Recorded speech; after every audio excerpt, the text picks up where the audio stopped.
Hi guys! So, another unboxing! Ito yung isa sa mga regalos natin ni Jay. Ngayon, Christmas. Hindi ko na siya i-wrap kasi I need it soon na. So, excited ako. Bali, dalawa to. Ito muna in-order ko. Next time na yung isa. So, ayan siya guys. Ayan siya. Kita niyo ba? So, ayan siya.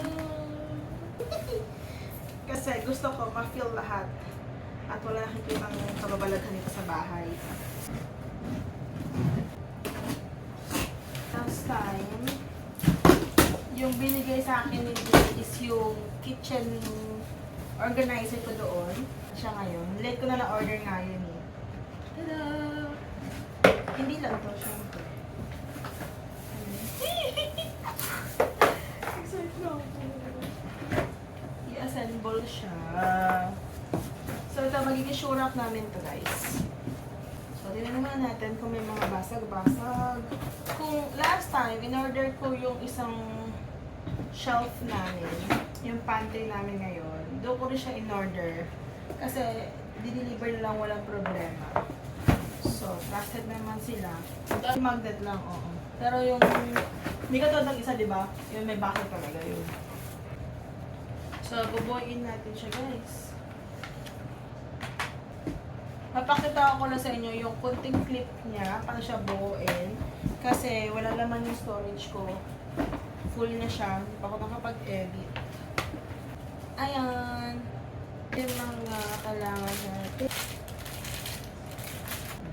Wala siyang wala siyang instruction. Ay, ayan pala. Ang ganda rin ng box nila, guys. As in. Alam mo yung hindi siya luma. Laging bago. Ganyan yun. Diyan pa yung pangalan ng store na gusto ko binili. So, andito siya. Yan.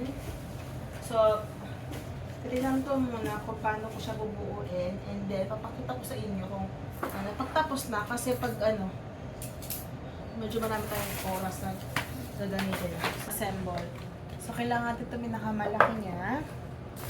And then, ito muna. So, ito, dapat nasa taas to lagi. Ganyan. Ganyan. And then, tingnan nyo rin sa kabila. Ito, sa taas. Ito, para ito sa likod.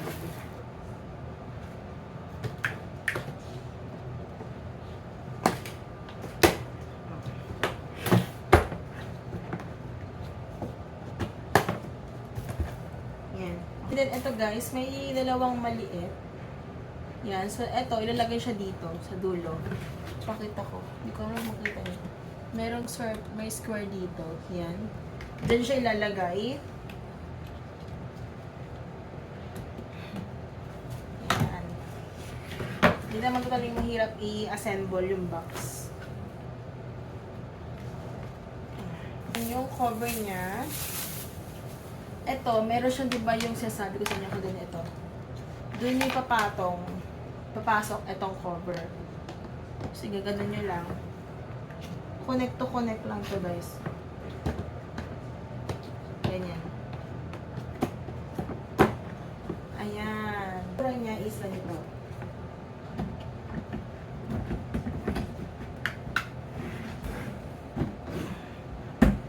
So, ganyan siya guys. Ganyan.